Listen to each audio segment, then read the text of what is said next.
Welcome back, travelers, to Wandering Worlds. I'm your host, Brian Best, and tonight we're off to Skyrim.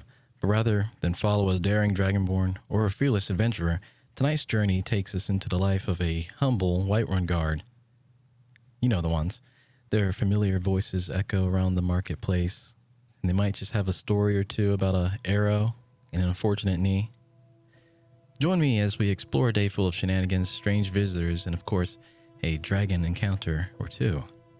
So grab a blanket, settle in by the fire, and let's dive into the everyday adventures of a Whiterun guard. The dawn had just broken over the walls of Whiterun, casting a warm glow over the rooftops. Guard Andrik stifled a yawn as he adjusted his helmet and glanced over at his partner for the morning, a grizzled Nord named Skald. They had just swapped the night shift, and Andrik was hoping for a calm, quiet day. "You ready for another thrilling day of cabbage thieves and drunken Nords?" Andrik chuckled, patting Skald on the shoulder. Skald gave him a grumpy nod. "I swear, if I have to pull one more alchemist out of the Gildegrain, last time I ended up with glowing fingers for a week." Andrik snorted. "It's either that, or dealing with another shopkeeper arguing with the Khajiit caravan. I heard Elzrinir caught a mage trying to barter with enchanted cheese last night." I miss the days when trouble meant a stray wolf or two outside the gates," Skald grumbled. They began their rounds, weaving through the early morning crowd, setting up stalls in the market square. Just as Andrik was beginning to think he might actually get a calm morning, a shout echoed across the square. "Help! He's stealing my cabbages!" The two guards exchanged a look. "Called it," Andrik sighed, as he spotted a slim, gray-skinned figure darting between the stalls. The Dunmer thief had an armful of cabbages clutched to his chest, dodging out of Carlotta's reach. Andrik sighed and started jogging after him. "You there! Stop! Those aren't yours!" The thief barely glanced back. "Gonna have to catch me first, guard!" Skald rolled his eyes and started a slow jog behind Andrik. "He's not even carrying anything valuable, just vegetables. What are we, babysitters?" "Hey, he's still breaking the law," Andrik muttered, picking up his pace. "Can't exactly let him go, can we?" They chased the thief into a narrow alley where he slipped and skidded to a stop. Trapped between two walls, he looked back at the guards, his eyes wide with defiance. All right, he spat, tossing the cabbages onto the ground. "Take your precious vegetables back." Andrik sheathed his sword, held out his hand. "Let's make this easy. Come along quietly, and you'll be out of the dungeons by tomorrow morning." The thief glared at him, crossing his arms. "What's the harm in taking a few cabbages? This ain't like I'm robbing the Jarl's treasury." Skald chuckled. "Maybe not, but you'd be surprised how productive these folks are about their produce, especially Carlotta. She'll have your head for breakfast." The thief sighed, dropping his arms. Fine. Lead the way, guards." With the thief in tow, Andrik and Skald walked him back to the main square, where a small crowd had gathered, Carlotta among them. "My cabbages!" Carlotta exclaimed, rushing over to gather the vegetables that had rolled away. She looked up at the thief with a scowl. "What's wrong with you? Stealing from a poor widow like me?" The thief muttered underneath his breath, but Andrik held up a hand. "Don't worry, Carlotta. He'll be spending some time cooling off in the dungeons." Skald gave the thief a nudge. "Come on, cabbage bandit." They handed the thief off to another guard and resumed their rounds, passing by a pair of children playing in the mud near the blacksmith's forge. The market was bustling now, the usual sounds of bartering and conversation filling the square. "Think that'll be the worst of it today?" Skald asked, giving Andrik a nudge. "I sure hope so," rubbing his temples, he said. "I could do with a peaceful shift for once." But peace wasn't in the cards that day. They hadn't made it 2 steps before a loud, obnoxious voice rang out from the tavern entrance. "Where's the real Nord spirit, huh?" shouted a shirtless man staggering out of the bannered mare with a tankard in his hand. His face was flushed, and he sloshed ale over his bare chest as he stumbled forward. "You think you can call yourselves true sons of Skyrim, hiding in the stone cage?" Skald groaned. Oh no, it's Kjon again. Who's Kjon? Andrik asked, already dreading the answer. The town drunk, self-proclaimed warrior of the old ways, and probably the most annoying person you'll ever meet. Kjon waved his tankard around, spilling more ale. Bah! A true Nord would be out in the wilds, fighting giants and wrestling bears, not skulking around in guard armor like a milk drinker. That's it, Andrik said, stepping forward. All right, Kjon, you've had enough for today. Let's get you home. Kjon sneered, crossing his arms and swaying slightly. Home?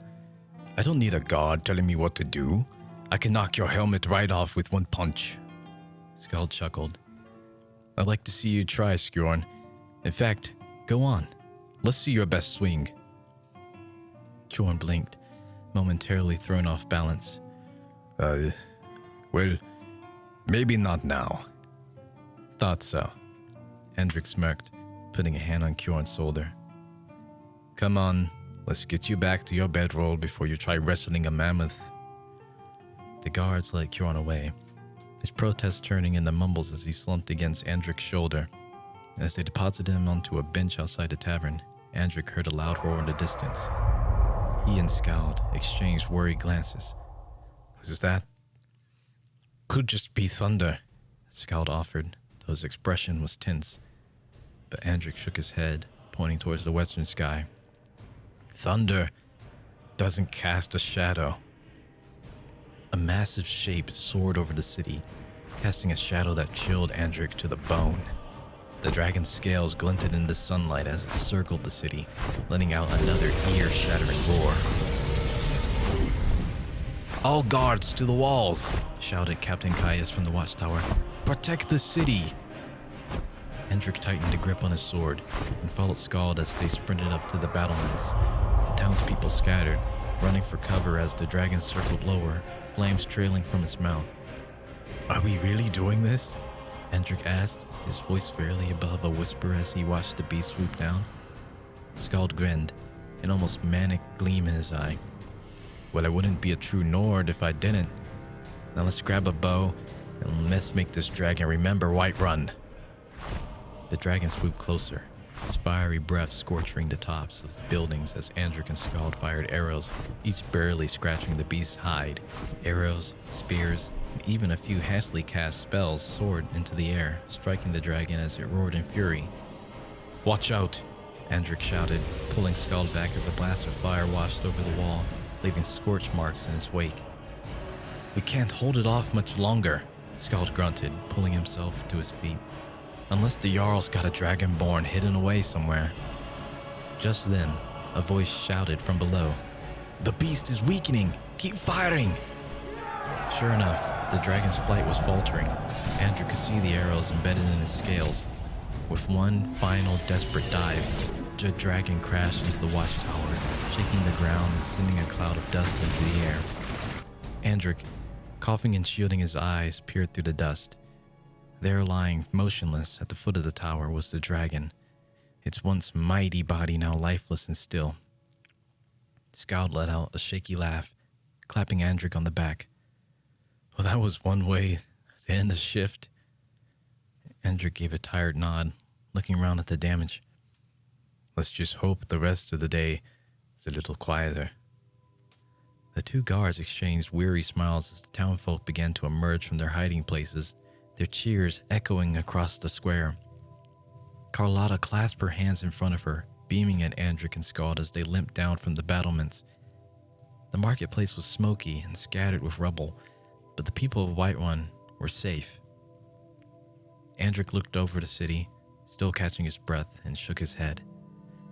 This was not the quiet day I had in mind. Skald chuckled, giving his friend a hearty slap on the back.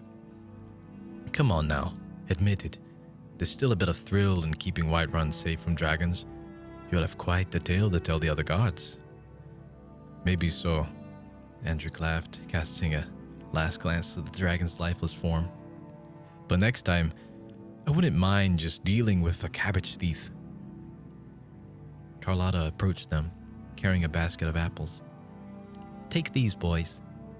Consider it a thank you from Whiterun. A guard's job is hard enough, but today you went above and beyond. Skald accepted an apple, tossing it in his hand with a grin. Don't mention it, Carlotta. Just another day on the job, right, Andrik? Andrik gave a tired but satisfied nod. Right. Just another day. As the town folk returned to their lives and the market began to hum with activity once again, Andrik and Skald walked the square, knowing that in this world of dragons, thieves, and the very persistent town drunk, a quiet day might always just be out of reach. But for now, as the midday sun cast a warm glow over Whiterun, they were content to enjoy a brief moment of peace, grateful for the strange and wonderful life that came with wearing the Whiterun Guard's armor. And so, our journey through Whiterun comes to a close. For the guards who protect Skyrim's bustling cities, there are no easy days, just quiet ones that can, in a heartbeat, turn into something heroic. Thanks for joining us on Wandering Worlds. May your dreams tonight be as adventurous as the tales we share. I'm your host, Brian Best. Until next time, safe travels, dear listeners.